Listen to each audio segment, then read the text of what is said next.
generations to come are safe. I know that's definitely a thing for me. When I started having children, I was like, okay, something different has to happen here. I have to do something different. I have to be, you know, um, a better mother for them because I didn't have a good relationship with my mother, Most so definitely. yeah, so I said, okay, I have to do something different. So although, I caught myself so many times unconsciously doing things that my mother used to do, um, as I would catch those things, I would, really push hard to rectify them.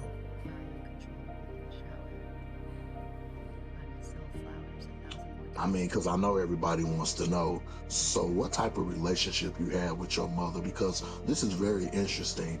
Because you don't see a lot of women um, disconnect with their mother. We always hear about fathers kids are disconnecting with their father. Now, let's talk about how is a disconnect with your mother? How did that become a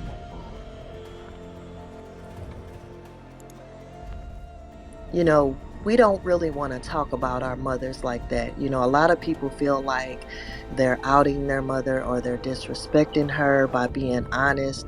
But the truth of the fact is that a lot of times for most girls, their very first hater is their mother.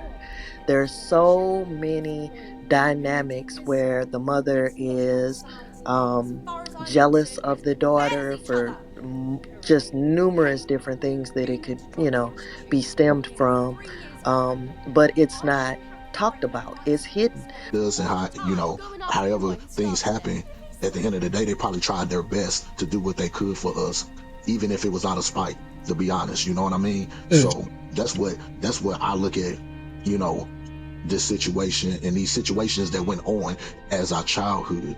Mhm. Because like I said, my childhood wasn't always great. I didn't get to go places like I wanted to and travel and do these things. The farthest I traveled when I was a kid, for real, to be honest, was Chicago.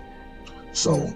So it was just I didn't get to do everything like everybody else did because my mama couldn't afford it. But my mama used to watch all her sister kids. But they couldn't take me out, or when my brother came along, y'all couldn't take us out. And so we could have a good time.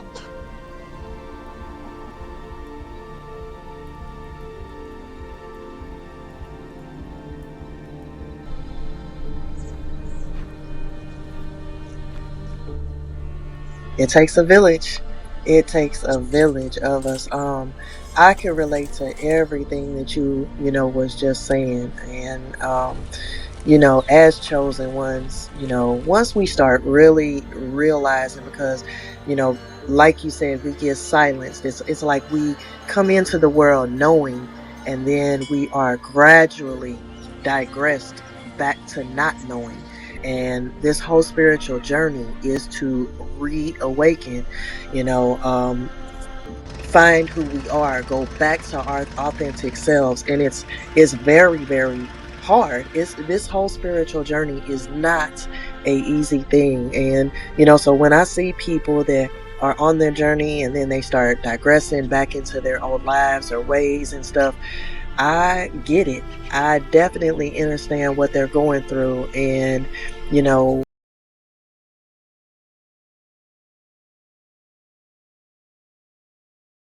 welcome to Red Soul Sessions, where heart meets soul and transformation begins. I'm your host, Red, here to share some powerful stories, spiritual wisdom, and tools for personal growth. Whether you're on a healing journey, seeking deeper connections, or just looking to elevate your energy, you're in the right place. So let's go ahead and awaken your inner power and align with your true purpose, one soul session at a time. So, guys, we have a special guest today.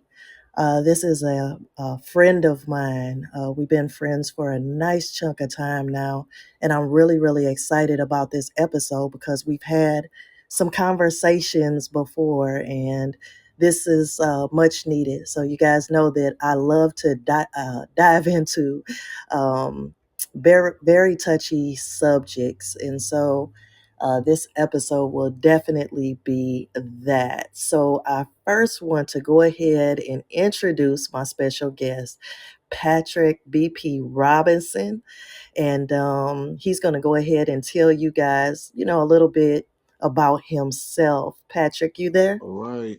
Hey, I'm Patrick Robinson. Everybody know me as Patrick Robinson, from St. Louis, Missouri. I'm also known as BP Bout Money. Um, that's a hood and entertainment name, but I'll continue. But yes, I'm 41 years old. Um, did a lot here in St. Louis. Been in the food and beverage industry, the entertainment industry for over 25 years now. So that's going good. I also a content creator on Facebook. I actually do marketing for businesses, marketing on social media. That's some of my little perks that I do on the side. I bartend part time, and I love bartending because I love giving back to the people and having that type of hospitality towards the people. And I just love what I do. I'm always a friendly, hospitable type of guy. Always been. Rose know that. um, always been here to support her and what she's doing. I appreciate her letting me on this platform. This is much, and this is a good way to release the negatives out your soul. Absolutely, absolutely. Well, I definitely want to thank you. Thank you for, being a part also of Get Money Meta. Thank you for always supporting me throughout the years. Even when I was, doing credit and business credit and all that stuff real heavy, you always supported me. And then look, we're from the same hometown. So For sure. you already know. You already know. So yeah, I want to go ahead and jump on in this because it's definitely, a thing. I know for like many families, there's like so many different topics and things that um, are hidden, secrets, different things like that. And there has to be a whistleblower in the family. I guess you would say the black sheep, the chosen one, whatever you want to call it. I know I am that for my family. I don't have Uh-huh. a problem with blowing the whistle. I think the whistle Every need to be blown. I think the whistle okay, need to be blown a lot of times. I think the whistle needs to be blown in our culture. absolutely. Absolutely. Absolutely. Like I said, so many secrets in families and so many hidden things. You know, a lot of times the family pedophile is hid, you know, the family thief. And everything, all types of different things. And, somebody has to put an end to it because here's the thing, we want to make sure that our, generations to come are safe. I know that's definitely a thing for me. When I started having children, I was like, okay, something different has to happen here. I have to do something different. I have to be, you know, um, a better mother for them because I didn't have a good relationship with my mother, Most So, definitely. yeah, so I said, okay, I have to do something different. So, although, I caught myself so many times unconsciously doing things that my mother used to do, um, as I would catch those things, I would, really push hard to rectify them. So, So what? So what? Question. So I mean, because I know everybody wants to know. So what type of relationship you had with your mother? Because this is very interesting. Because you don't see a lot of women um, disconnect with their mother. We always hear about fathers well, kids are disconnecting with their father. Now let's talk about how is a disconnect with your mother? How did that become upon?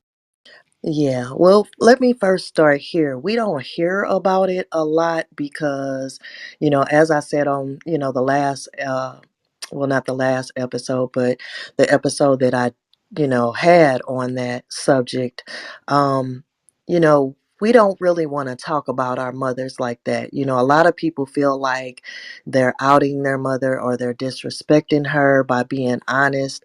But the truth of the fact is, that a lot of times for most girls, their very first hater is their mother.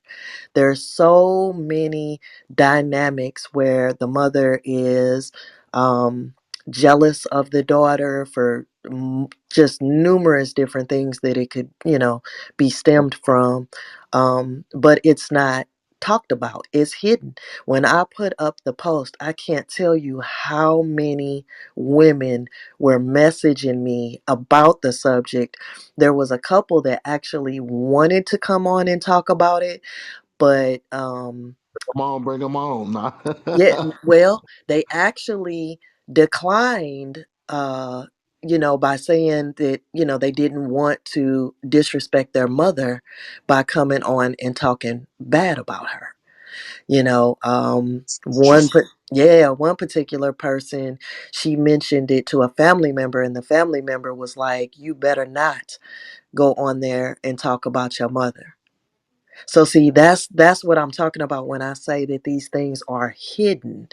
They're not talked about because, of that type of thing. Now I know, like, for my mother actually gave me away at 3 days old. She gave me to my grandfather's sister. And I'll be honest, I had a wonderful life with my aunt and uncle. But then when I was just about to hit third grade, my mother just like swooped in one day. I was playing in the yard. She grabbed me. They did a tug of war with me. Each had an arm, and she threw me in the car, and I was gone. My life kind of flipped upside down overnight. So you know, that was a big part of us having um, a bad relationship as well because, think about, a child that young going from having a really good life to um, just the opposite of that. The opposite of that. And so many times my mother would remind me that I was like my father. And see, that's the thing as well. If a lot of times, if the mother, and this happens with boys as well, if the mother had a bad relationship with the father and that child is anything like the father or looks like the father, sounds like the father, you know, that's grounds for the mother to have an issue with the child, you know, as well. So, that's it was really hard. It was really hard for me, um, growing up, and I had so much anger inside of me because she came and took me. And like I felt like at a young age, I was like, what happened to my life? I kind of felt like it was ruined because I went from having, I don't want to say everything, but my aunt and uncle had a very traditional marriage. And, I would get up, asked what I wanted for breakfast. It was ready. She had meals ready for us, throughout the day. Like very traditional, very loving. To, like I said, the opposite. Sometimes not having food with my mother. Sometimes the lights being off. One time, our electricity was turned off for one whole summer. for the whole summer. Shit, I've been through that before.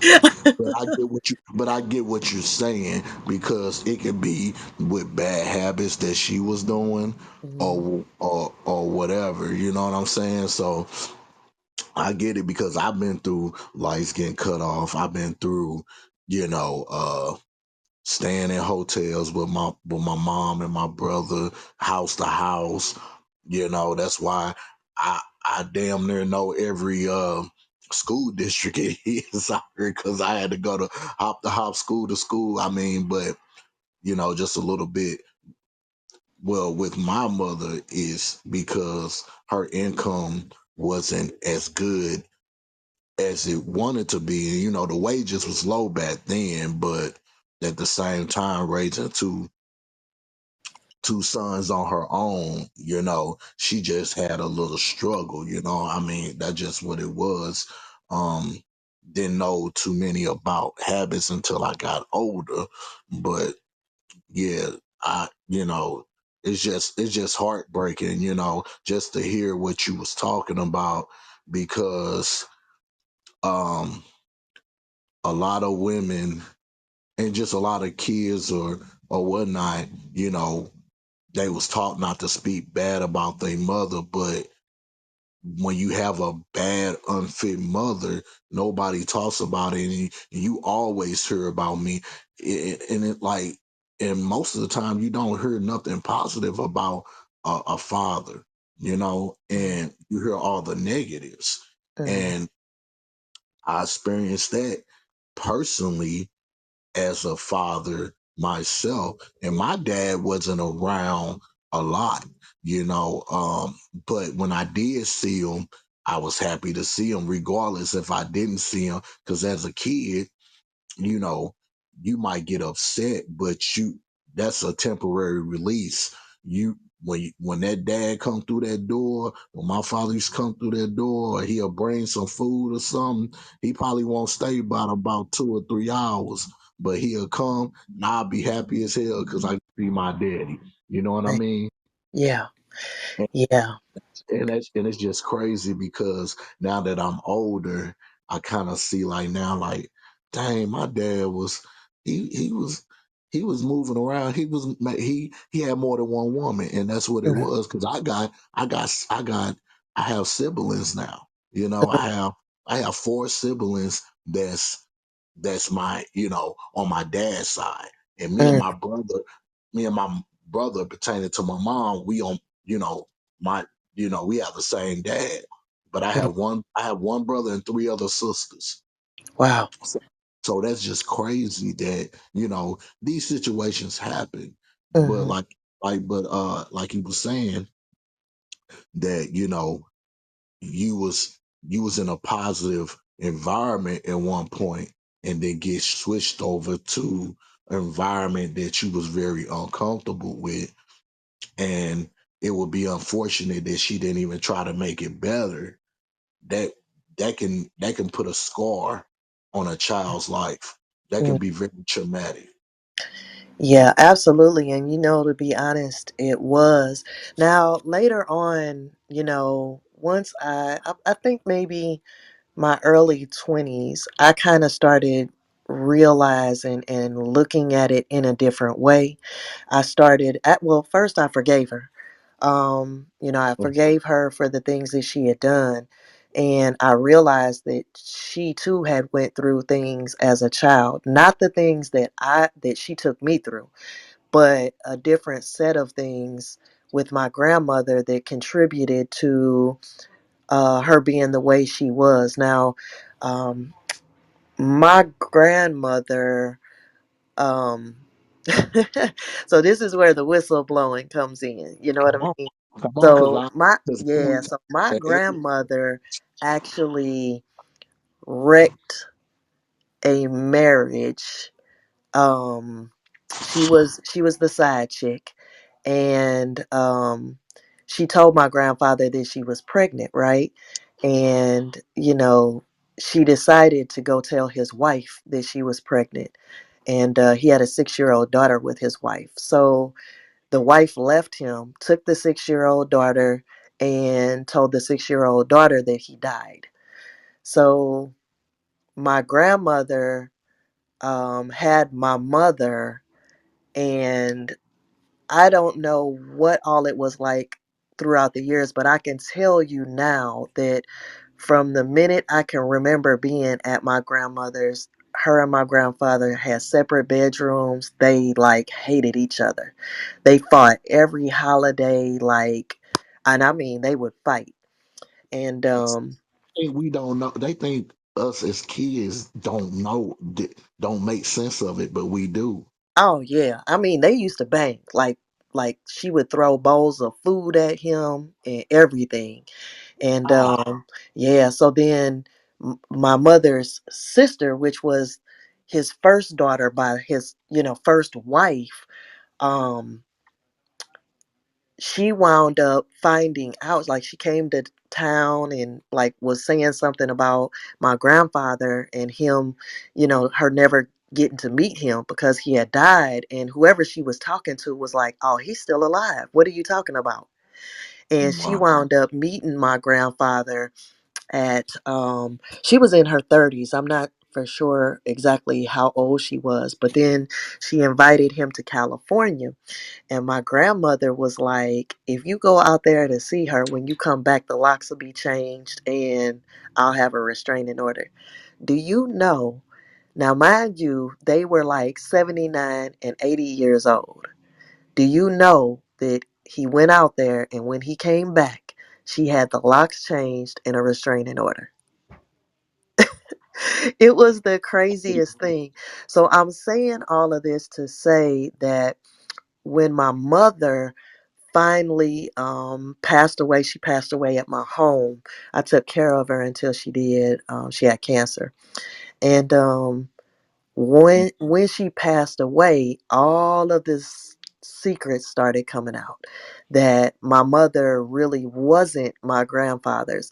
And when I heard that, I thought about it because my mother did look different and have different characteristics than her brother and sister, which were for sure by my grandfather. Well, I'm pretty sure. But so I could imagine that growing up, my grandmother may have taken stuff out on my mother. You know what I mean? Like she definitely wasn't affectionate. So I know that that was a thing, that my mother um So you know basically, gra- she didn't mean to have your mother. Basically, she had to go through it though. Basically, yeah, she was, I mean, it looks like she was trying to trap my grandfather with a baby. That's what it looks like to me. and So it's hey, like things from the past, like deep, like in them times.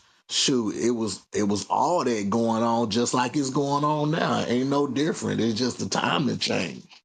right, right. So yeah, it took, like I said, it took for me to hit adulthood to say, okay, my mother went through things as well. And then, like I said, after she passed, I had another, deeper understanding because I started putting everything together. And I was like, Okay. okay, okay. And truthfully, she didn't have a good relationship with my father. My father, before he passed away 2 years after her, and I did get to meet my dad finally at 35. I had 5 years with him before he passed away. And he had written a book that it's so wild because how about he wrote this book over the span of like 30 years. So when I finally he gave me the book and asked me to publish it, but when I read through the book, it it talked about how he treated my mother. So that's another thing too. Like you're saying about your dad, we have to also take in mind that they went through. Some of them went through things with our fathers as well. So that's definitely a thing. How They, was that? How how um, was that for you? Realizing that. well, like we have to. I see. I look at things on on a more transparent level as me being 41 right now. And well, just even in my even in sometime in my 20s and stuff like that, that it's life. We they was young. I heard so many stories about my mom and my dad and what they used to do and stuff like that. But I gotta look at it. Shoot, I done did stuff too. I done had different types of experiences. It's about what type of journey path that you take. And then my thing is, the older you get, how much of that do you want to change to make your family better, make your generation in the future better? That's how I had to look at it. It's some paths that I don't want to go down, that I honestly feel like I'm at a path now that I'm going down the same way my mom went down a little bit, because of the inconsistency of me being established and me every day. Like, I'm not afraid to talk about what's going on in my life. And I think this is the uncomfortable conversations that we're opening up, because a lot of people are afraid to be themselves. And I always was never afraid to be myself, Rose, because was always, as a young kid anyway. I know I'm jumping left and right with conversations, but it all comes to what I'm talking about. Even with a kid, as a kid, that I could tell there was something about me, because um, I was always looked up to from my peers, and always wanted to be, same time always got picked on, bullied, or somebody could do the same thing that I was doing, and they didn't get in trouble, but I did. So all that was just a pattern to me, that I was a popular outcast all my life.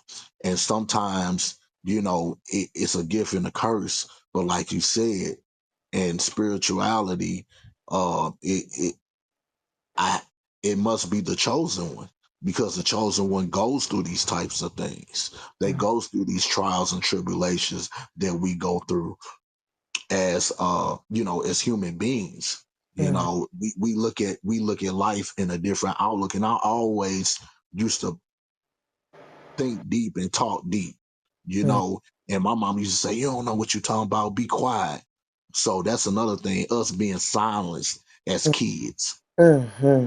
Fets what Mm-hmm. it affect what went on in our livelihood, that could affect us in the future. And it did with some of us. It's done. And honestly, it probably affected everybody that goes through this. But like you said, nobody wants to talk about it. This is why we having these uncomfortable conversations. This stuff needs to be talked about. And I think everybody will start coming together more if these conversations are talked about, because this is the reason why the systems in our world are the way they are. That's why we get treated the way we get treated. That's why we don't have the same rights like another race would, because of these uncomfortable conversations that we didn't have. We don't vent to each other. It's a lot of pride in that. That's Mm-hmm. what hurts a lot of our culture, the black people. Pride. We take in so much pride with the negatives that we become silent, and we feel like we shouldn't talk about it, or shouldn't feel that way. We shouldn't look this way. We shouldn't be going through this. So we put up this front that hurts us in the long run. You see what I'm saying? Right.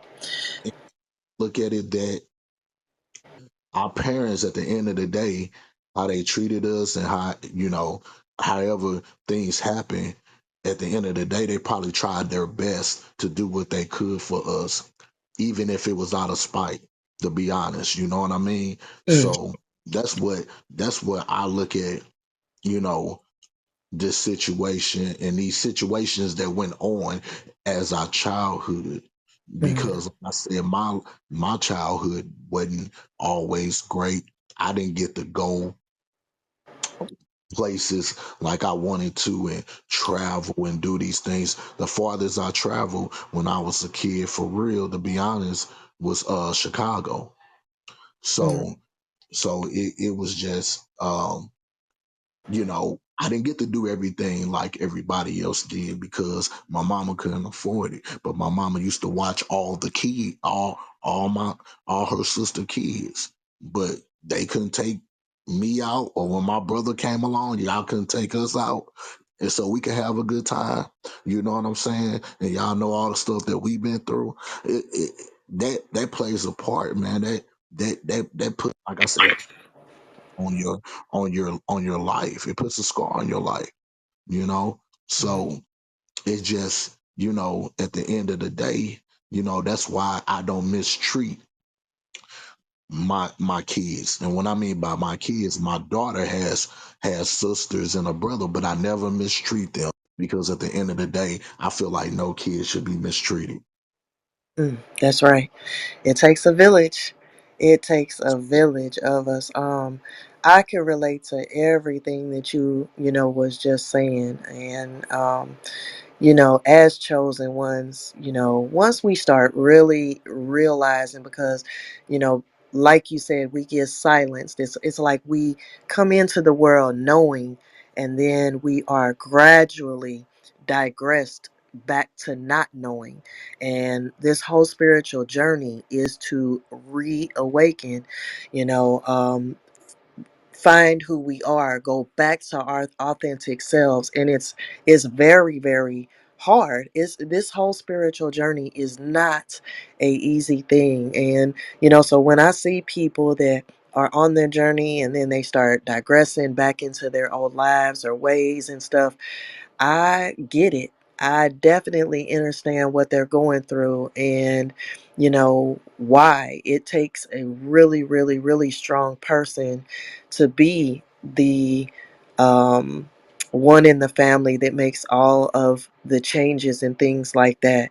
So I wanna touch on a couple things and ask you about it as well. So once I started really um, getting into my spiritual journey, and I'm into astrology and all those things. I know most aren't, or aren't aware of what all you can see in your birth chart. But I started really taking note of what it was that I came here to do and what my sole purpose was, along with what chains I needed to break for my generations, past generations, and those to come. Um, but I know one of the things that I wanted to change with my boys is being able to give them a voice. And so I have always allowed my children to express how they feel. And they are very respectful boys. But I give them the grace to be able to tell me what it is that they need from me, what it is that they want from me. And periodically, I go to them. Well, my oldest, he'll be 27 in February. My youngest will be 18 in December. But periodically, I go to them and ask them what I could do better as a mother. And you know, one of the things that I'm grateful for with doing this with them is that they come to me for any and everything. And sometimes those things are a little, they're wild, you Well, know. they don't tell you, but you supposed to be their best friend, but at their parent at the same time. So it Yeah. might be things that we talk, but with boys, we nurture by our mother. So I mean, I done told my mama things, but my mama was like my friend. I mean, like when my mama was going out, I was going out, but I was Yeah. going out on. She was Mm, going at it from her. I was always outside the social butterfly. But no, but that's what, I have friends, like I got friends right now to their day, they tell their mama everything to they got burnt, all that. Yeah. Yeah. I'm being serious, I know, everything. I'm telling you. That's why I said earlier, some of the stuff is touching. My youngest one came to me one day, this was years back, and he was like, Ma, I need to talk to you about life. And I always know when he says life is something. But he was like, so I'm starting to grow hair down there. How do I shave that? I was like, what? What? But I was, You gotta put on them. You gotta put on them pants as a mother. You gotta go ahead and be like, hey, okay, think about how he you was like, changed yeah. people. He was like, I don't mean shave it, but I mean, I know I gotta trim it. Like, what do I do? I was like, okay, this is what you do, son. But yeah, I am grateful for that because I want them to always have a safe place with me to be able to come and talk, vent, or, get the advice that they need.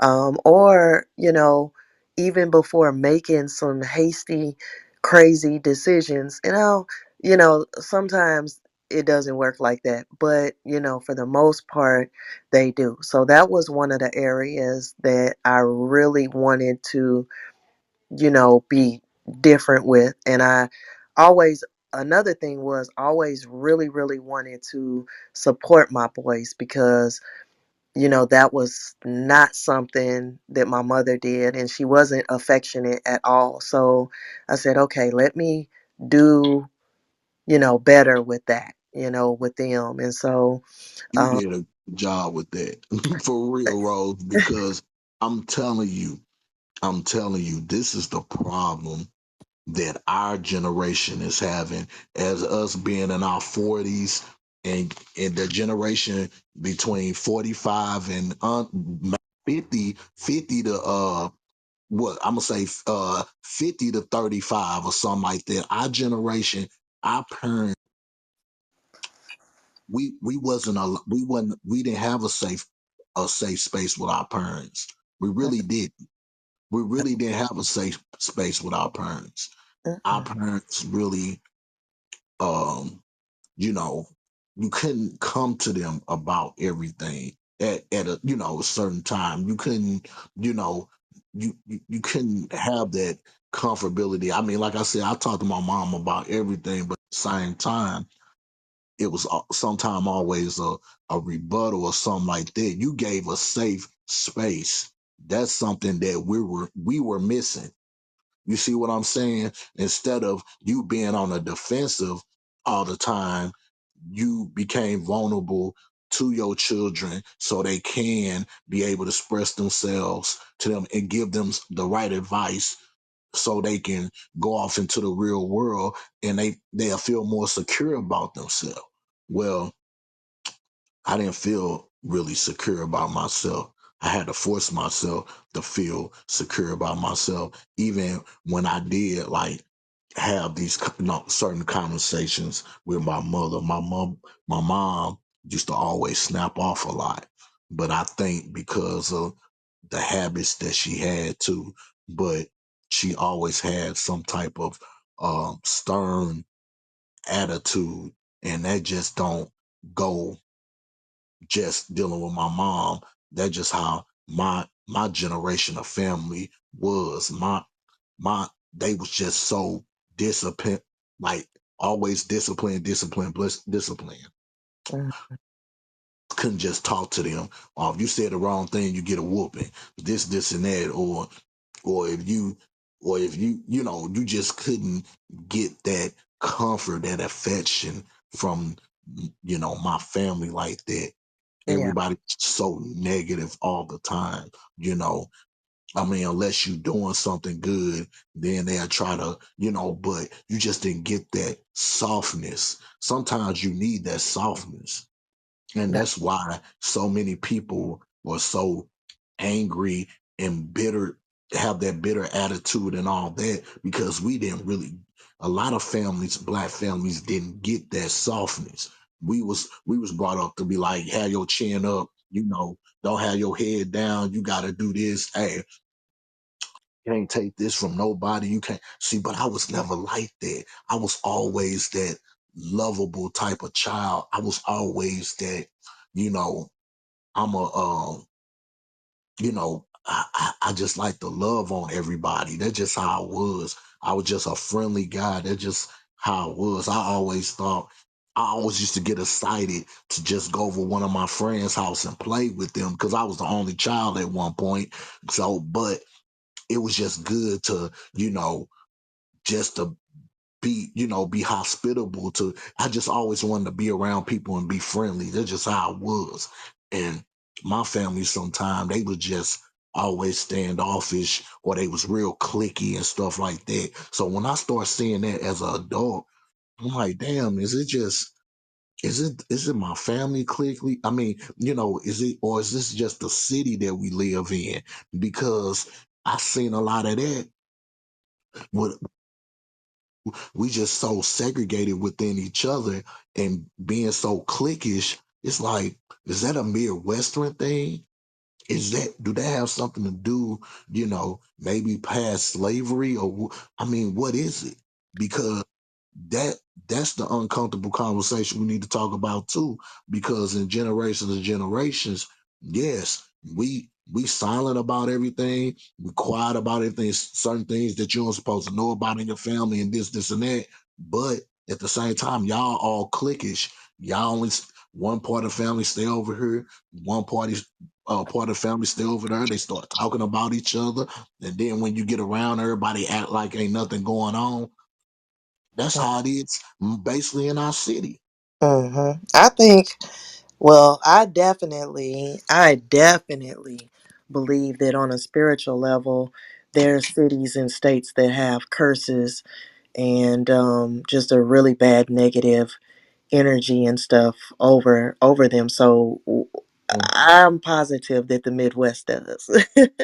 Living in St. Louis and then even moving to Indiana and seeing what things was like there, I was like, wow, like everybody kind of acting the same, doing the same stuff, some of the same type of traumas and things that needed to be healed, just so many different secrets like we're talking about with families and stuff. And um I definitely believe that that is a thing. But yeah, we're taught, don't talk back, stay in a child's place.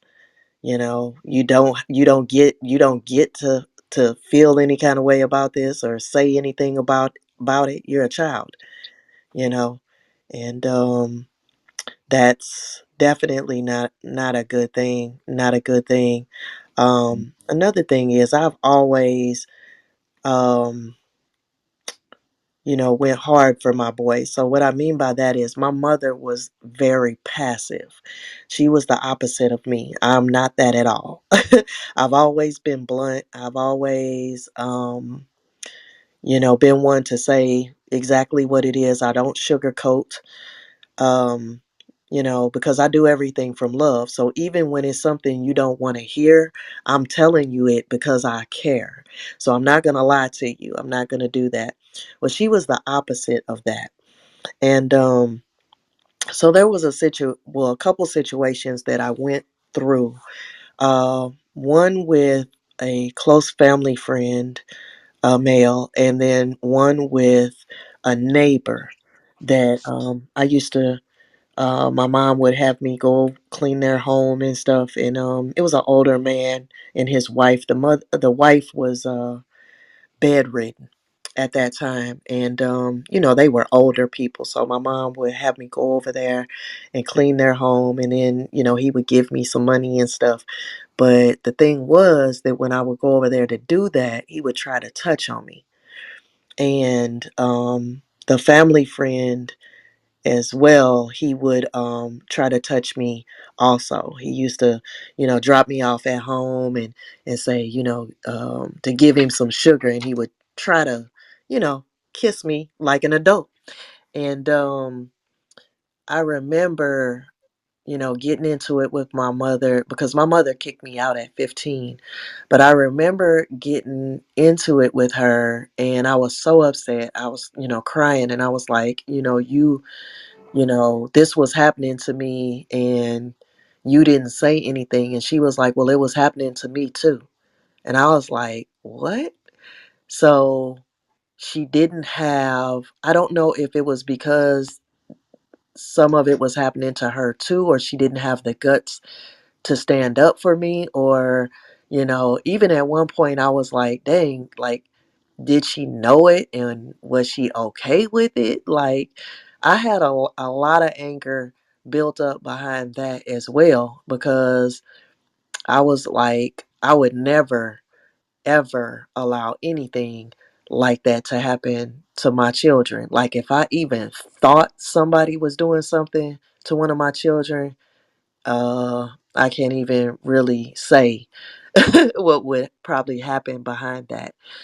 See, But that's crazy that you say that because it might have been a lot of situations in the past that these, kids went through child molestation, and some type of sexual activity, and they probably did tell their parents, and nobody listened to them, mm, you know, and you guys are the victim, and if you try to tell your parents or a family member, they might get defense on it, like, you don't know what you talking about. Don't be saying that. They don't believe it. They in pure denial.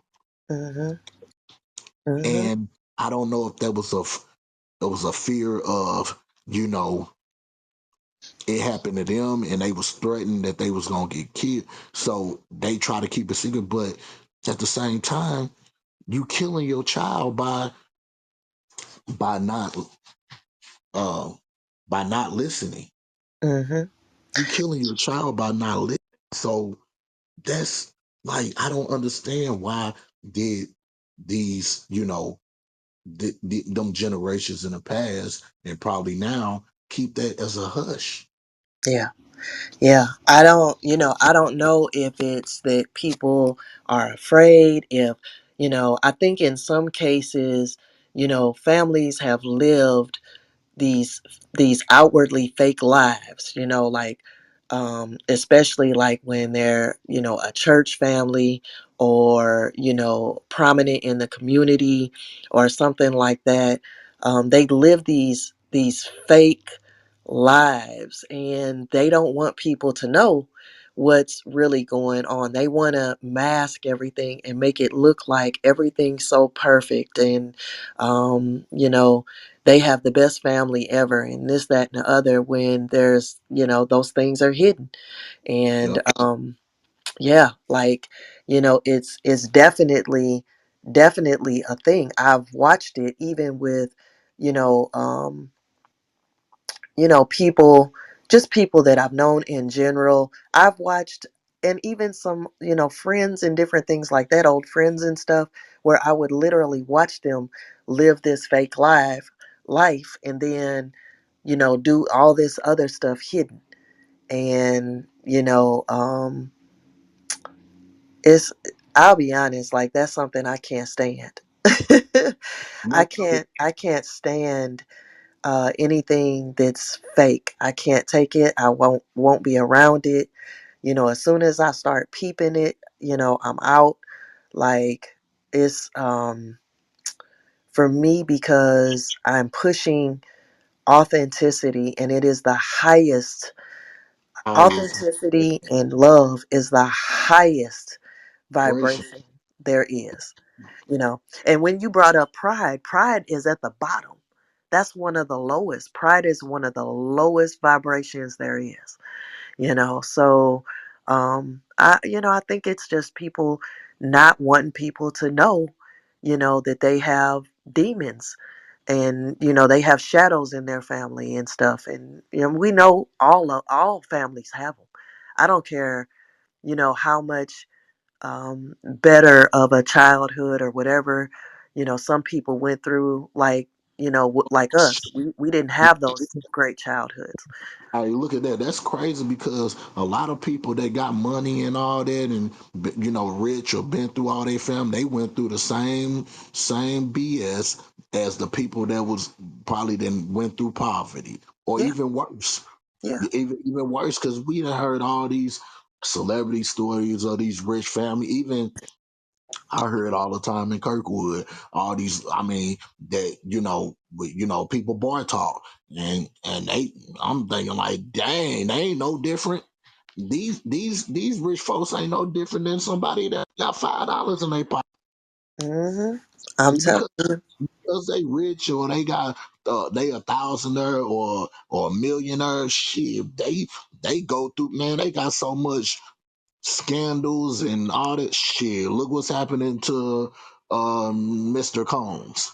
Uh huh. So you see what's going on. I mean, I ain't gonna touch on that subject as much, but these are the things you never know what's going on in nobody's life. You never know until it comes all the way out, till somebody has a whistleblower and spew it all out. You never know what's going on.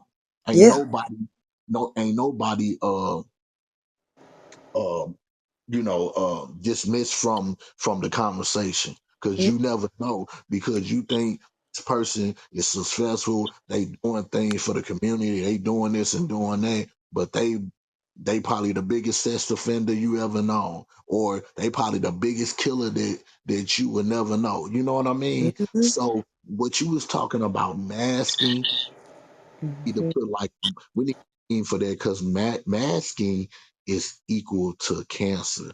And the reason why I say that, because my mom is going through not just multiple myeloma, but she might ask on her thyroid, and is considered cancerous because it covers the thyroid to create cancerous, antibodies, cancer into the thyroid. So when you say mask, that's a form of cancer, because Hmm. you're covering up things that Yeah. are very, very toxic, that needs to be released so the body can heal, right? Yeah. So Yeah. you cannot mask these things, because that's cancerous if you try to mask it. Right. We gotta remove that mask. Yeah. You know, I smile and I'm friendly every day, but sometimes it don't hold up. I have to remove that, man. I have to show them, people at work, like, they like, damn, what's wrong with you? What's wrong with you, Pat? Man, you always smiling. Why you ain't smiling today? I'm not really happy right now. I'm not okay. Yeah. I'm not okay. Like, so cover it up to try to keep on going. I know people say this another uncomfortable conversation. But I know people say, you gotta manifest, because I manifest a lot too. You gotta manifest that positive energy. You gotta stay positive. You gotta keep going. You gotta speak that tongue in your life.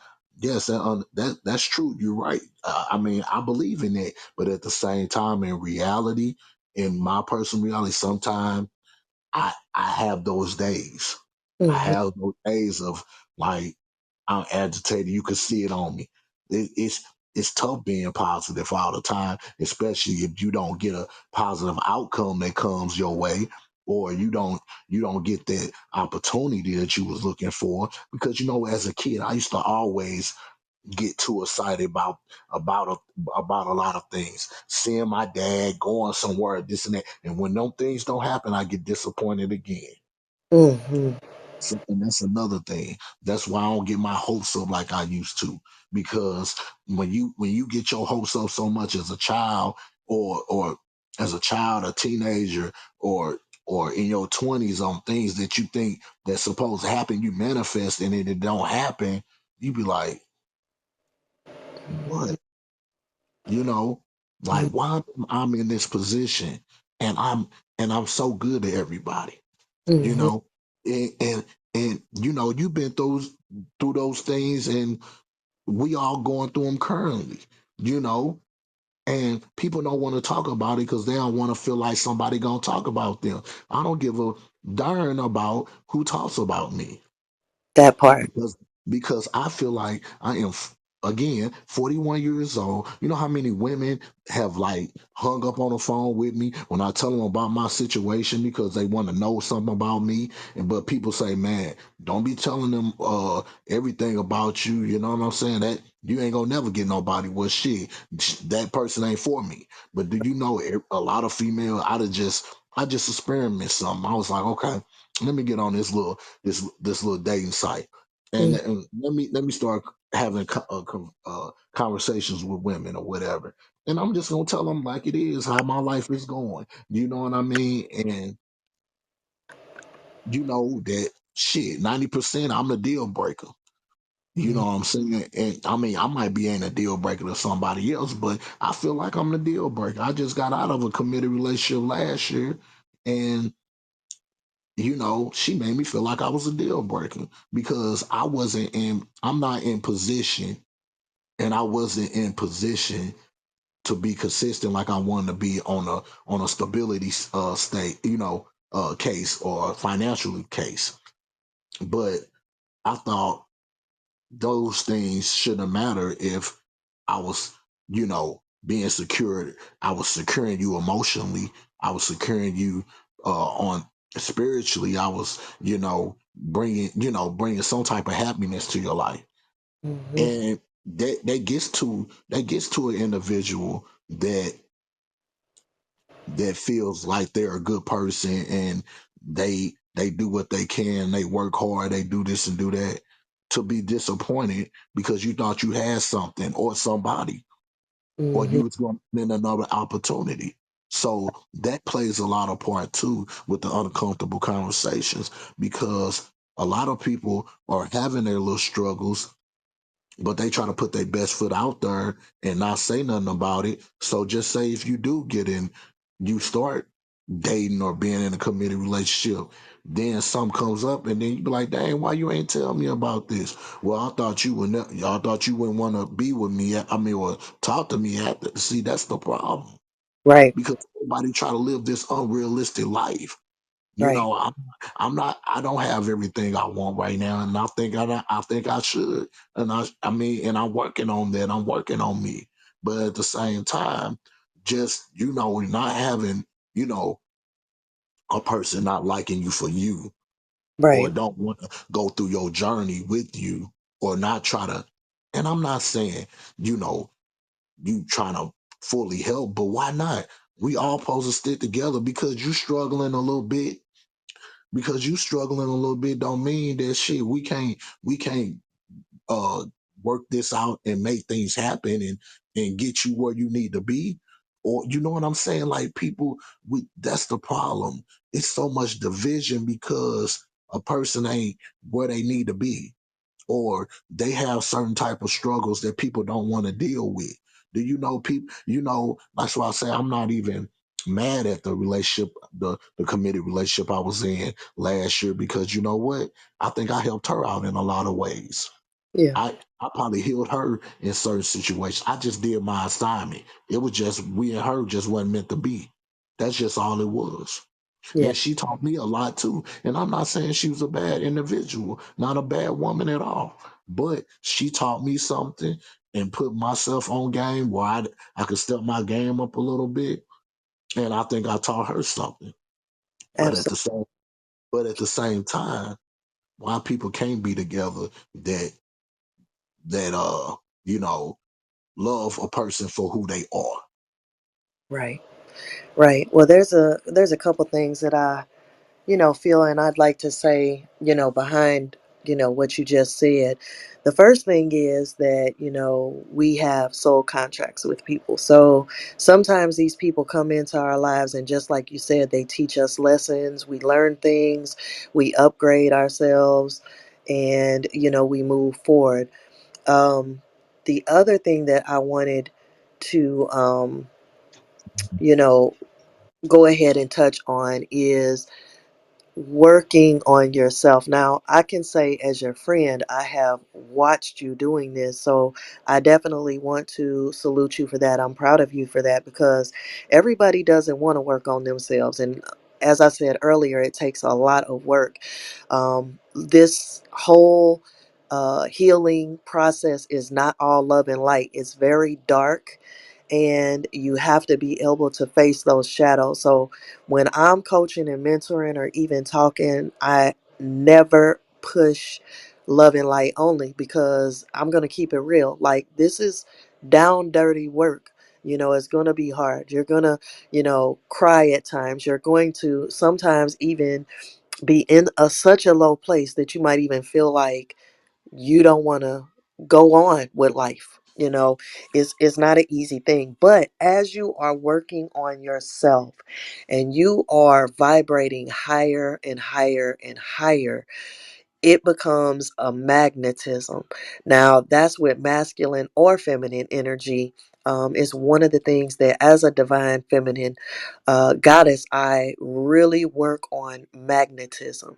And so, when you are working on yourself and you are battling through all those different shadows of yourself, working through those things, and you're honest and you are really pushing authenticity, like you are truly being who you are and honest and okay in that, you will attract the right person. Now, it won't always come right off, but at some point you will. I totally believe in alignment. It's why we're here today having this conversation on here, because we are in alignment. We're friends because we're in alignment. And anybody I do a show with, I'm in alignment with them at the time that we're doing the particular interview. So, Right, yeah, so keep working on yourself, because you're going to attract the right person that's going to meet you right where you are, and they're going to care about you enough and at some point love you enough to meet you there and build with you.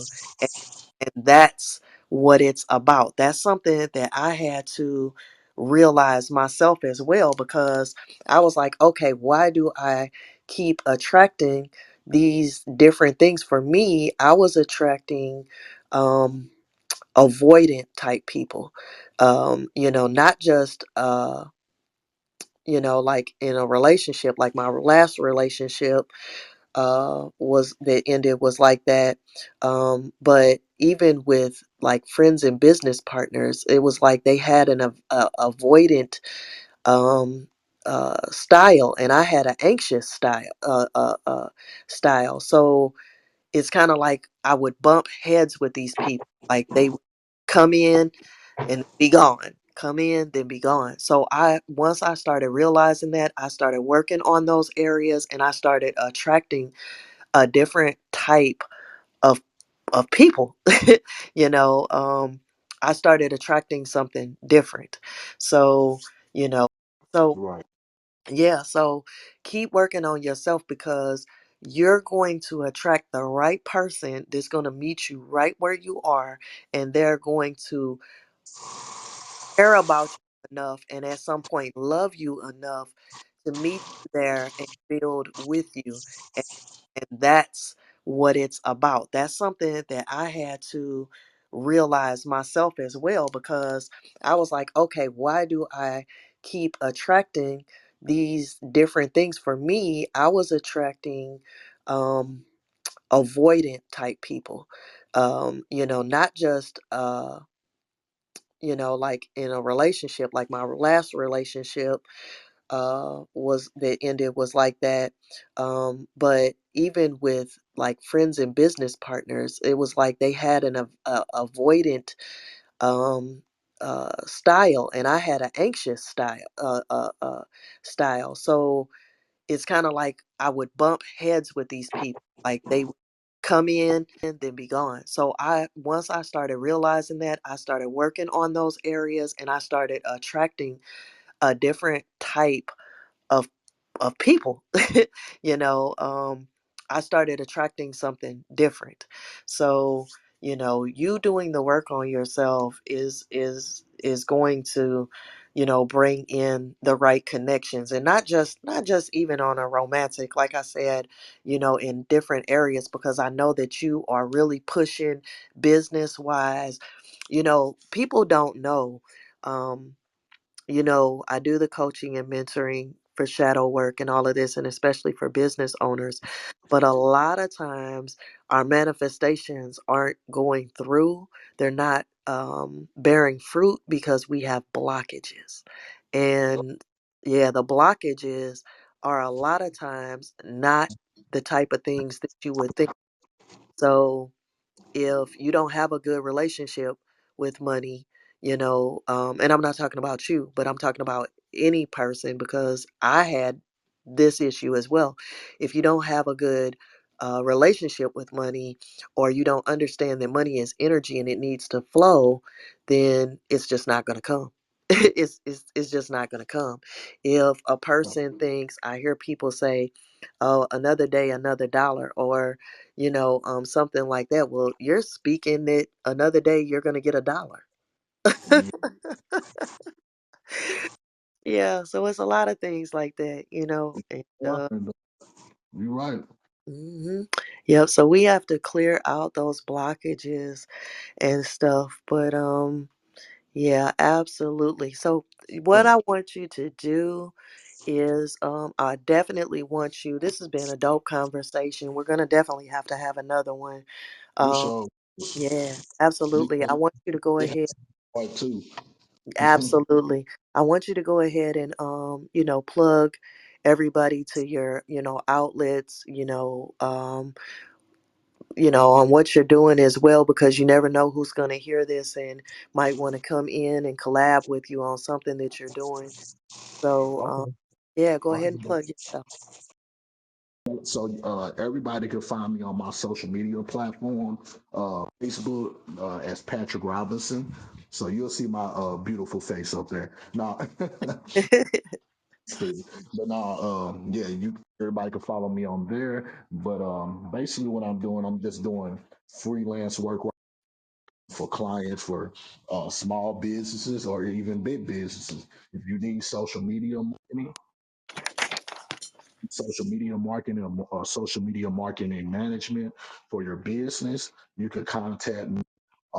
My email is earvinrob@gmail.com, or you can contact me at 314-782-0657. I do graphic design.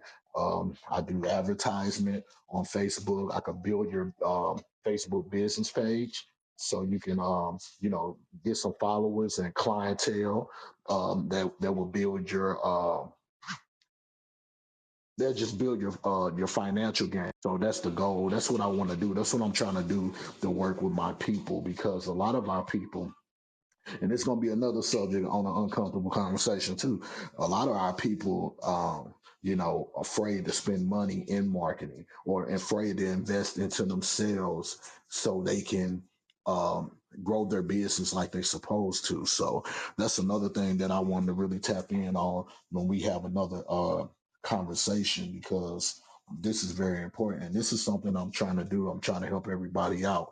I mean, is it's going to cost, but head I'm trying to work with everyone. So you Yeah. know, everybody don't have it, but at the same time, if you could go out and pop bottles and do this and do that and take trips and stuff like that, that's the money you should be investing back to your business. But like I said, that's another story. They're big. I'm telling you. So Absolutely, absolutely. And guys, he made a bomb logo for me, so don't sleep on him. If you need that work done, he'll definitely make it happen for you. He's good at what he does, and if I'm vouching for somebody, I really believe in them, what they do. I appreciate it too. I sure appreciate that little shout out, because you know, I do a lot of logos and graphic design for certain people locally and stuff like that. I've done it regionally and nationwide also, but I do everything organically because I learned during the pandemic. I mean, before the pandemic, I was actually, uh, you know, using Facebook and stuff for marketing. But like, especially during the pandemic, I actually set myself down, educated myself more on Facebook, and that's how I got better in what I'm doing. But I do everything organically. It ain't no bot system or nothing like that. because a lot of people spend thousands of dollars on marketing and don't get the authentic results. So I'm like you said, that authentic. Hey, I'm very authentic when it comes to that. And in business, honestly, marketing is everything. Like, It's very important. yeah, very, very, very important. It's Well, I want, important. yeah, absolutely. Well, I want to definitely thank you for taking some time out of your day and, coming on here with me. I value that because time to me is the most valuable thing that we have. So I'm very appreciative of you sharing.